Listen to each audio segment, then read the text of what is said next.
Hello, everyone. I wanted to put together a podcast. What I'll be doing is the videos will be more of the behind the scenes type of stuff, where the podcast will be more discussing news, discussing the services that I offer, and things like that. So I wanted to start our first one by going over what could be to some people a very odd selection of services. You might wonder how all of this ties together. One thing I've always wanted to do is help out where I could.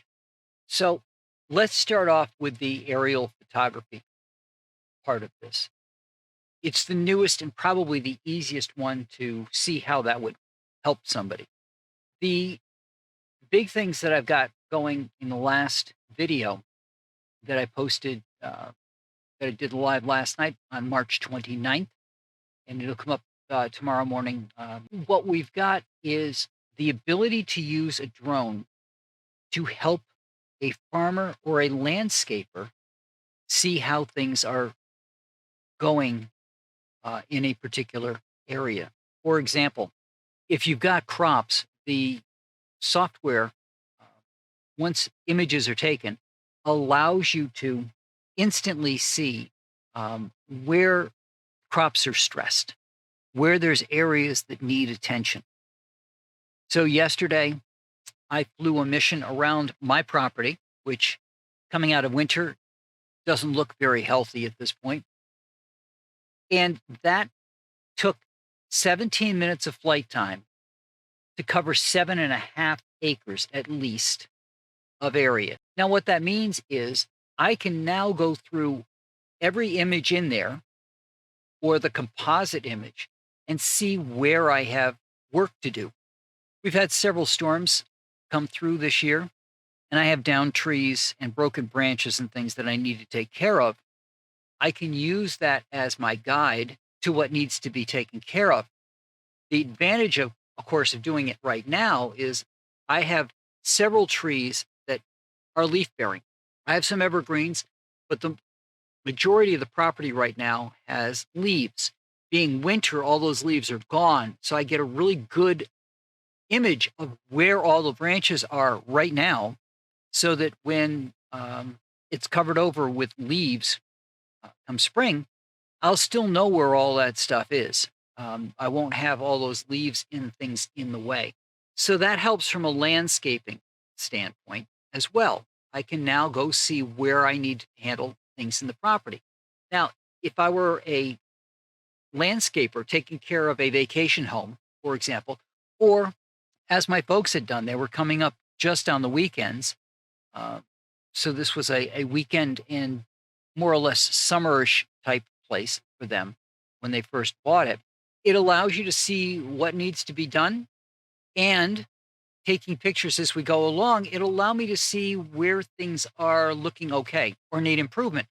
Like I said, all of my trees right now don't have leaves. Some of those trees may be dead. Come spring, I'll be able to see more clearly which trees are healthy and which ones are not.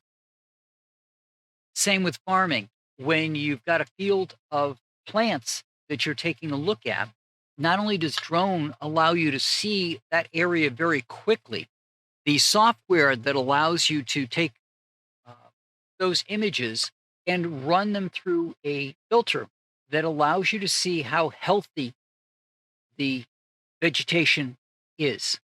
Now, that's not even taking into consideration the fact that we can fly over crops and see which ones are higher or lower than others to see if there's something that needs to be done, maybe a little more fertilizer, a little more water, something that needs to be done in there, and seeing what kind of pests may be eating their way through the crops.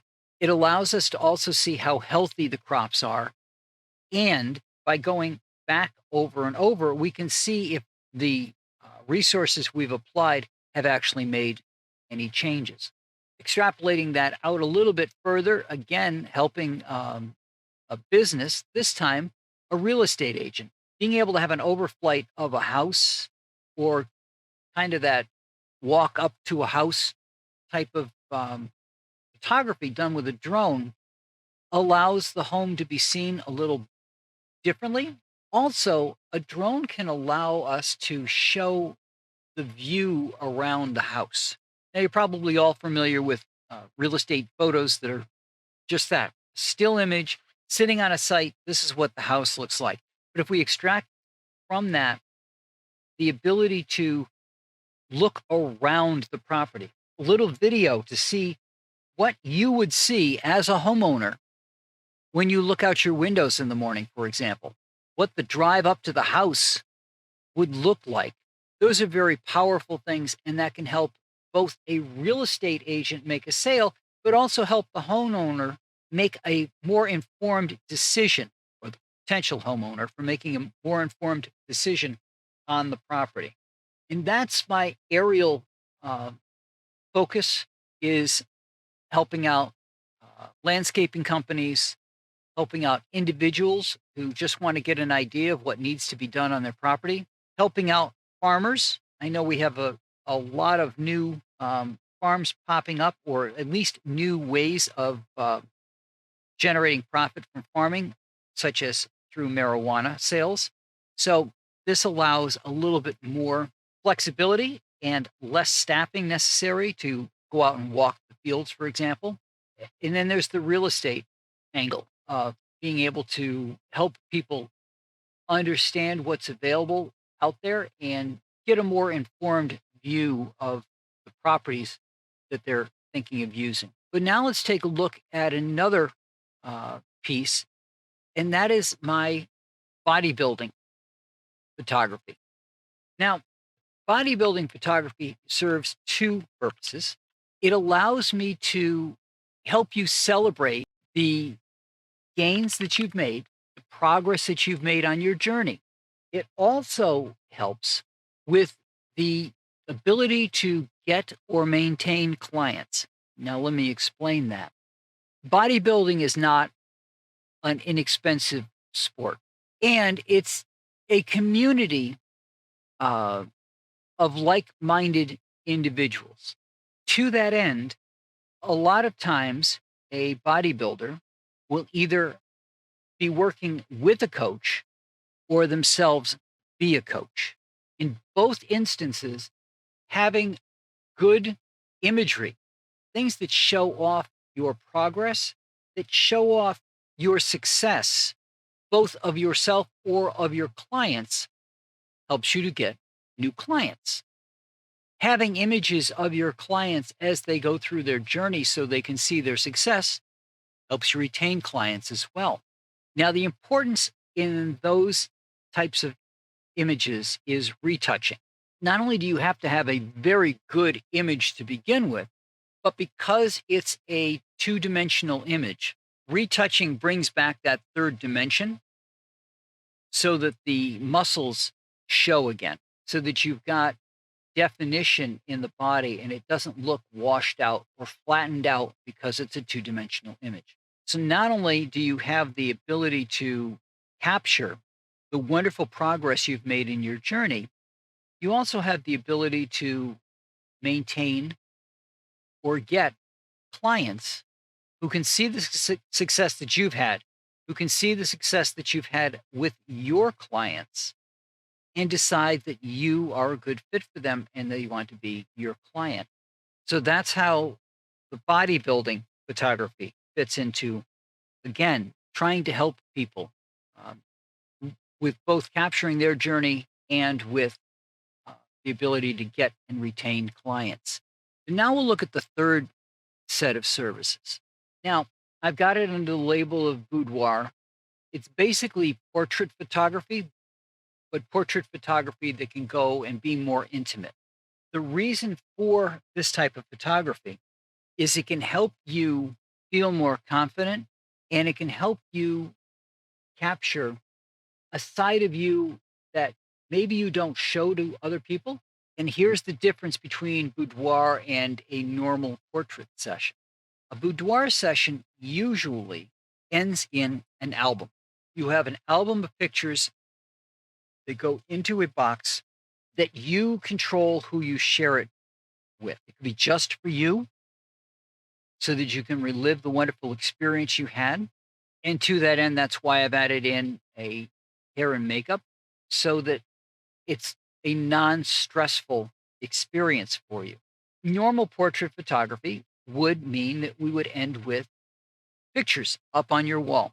You could also do a uh, album, but typically when we're talking about a portrait, we're talking about um, imagery that's going to be on a wall, something big, printed, gorgeous, sitting on your wall that you can see. With boudoir photography, you're looking at something much more intimate, something that you could say for yourself, something you could give to somebody else. And boudoir is not limited to a particular person. You could have a couple that wants to capture where they are in their life and wants to do it through a boudoir session. So that's a possibility as well. Now, you might wonder, how is this helping people? Well, again, like I said, having a boudoir session can make you feel confident.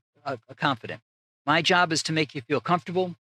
The hair and makeup artist's job is to make you look fantastic. And then we just capture the images in a nice, relaxed environment. And the images have more meaning than just the session. For example, my partner passed away in 2019.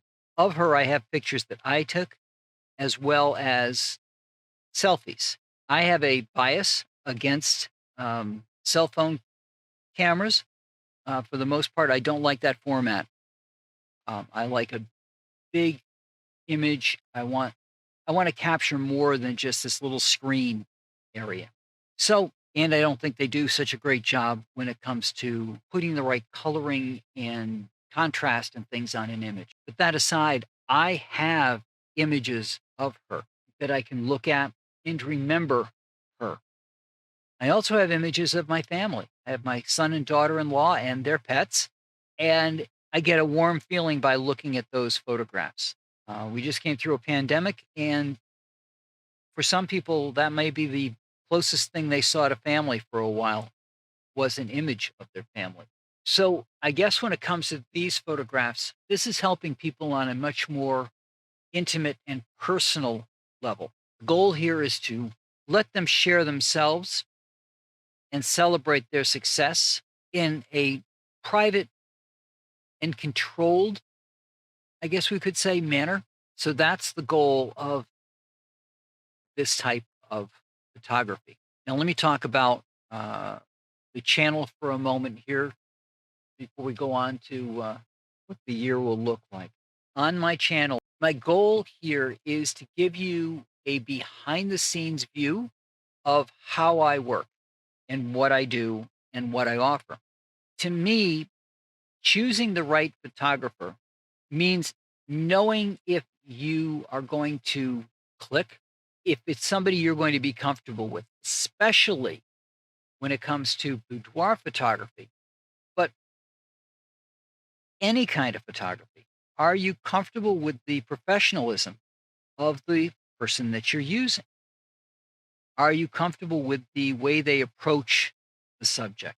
For example, for me, being a photographer and retouching the images goes beyond just that part.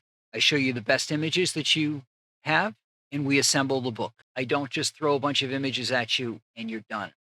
If we're talking about the bodybuilding stuff and you're going to be doing some advertising, I will make sure that the images that you have match the format of the advertising that you're going to do. If we're talking about the aerial photography, I want to make sure that I've caught all of the area that you wanted captured and that I've run it through uh, the analysis so that we can see what the best way for you to uh, analyze your crops and see where your resources should be applied. For real estate, the client's a little different because we're really talking about the person who's potentially going to buy the house. Um, while the real estate agent is that middle person between the two, from my perspective, when I take the photographs, I'm not thinking of the agent, I'm thinking of the person who will be walking through the house. will be looking out the windows in the morning and seeing the sunrise. I'm in Vermont, a lot of mountains. You're going to see sunrise over a mountain. You're going to have that beautiful sunset behind a valley or a mountain. So that is what I try to look at when I capture things for real estate. That's just the goal that I look at on all of these is helping out the person so that they have the best possible experience or get the most valuable information and photographs, imagery that I can provide for them so that they can succeed. The end goal here is trying to make everybody as successful as possible. So to that end, I've got the videos on my channel here that you can see that show some of the behind the scenes stuff and some informational uh, stuff. I have videos where I've talked about posing. I've talked about how I approach a photography session. And I've put up some videos now on how I approach going through aerial photography and getting those images so that they can help you out the best way that I can find to help. The podcasts are relatively new to YouTube, so I thought I would utilize these as more of a in-depth behind what goes on, some less behind the scenes and more. Let's talk about what boudoir is. Let's talk about bodybuilding. Let's talk about aerial photography. Let's talk about news in the industry. Those kinds of things will be what I put in the podcasts once a week. So I hope you find value at my channel. If you do, please like and subscribe to the things that you like. And let's see what we can do with this channel to make it give you the information that will help you out in whatever it is that you are looking to accomplish. These uh, podcasts will go up on Friday. You'll find my lives on Wednesday night at 7 p.m. with the rebroadcast usually going up either Thursday or Friday morning. So I hope you find some value in my site. Thank you for listening to me, and I will talk to you in a week.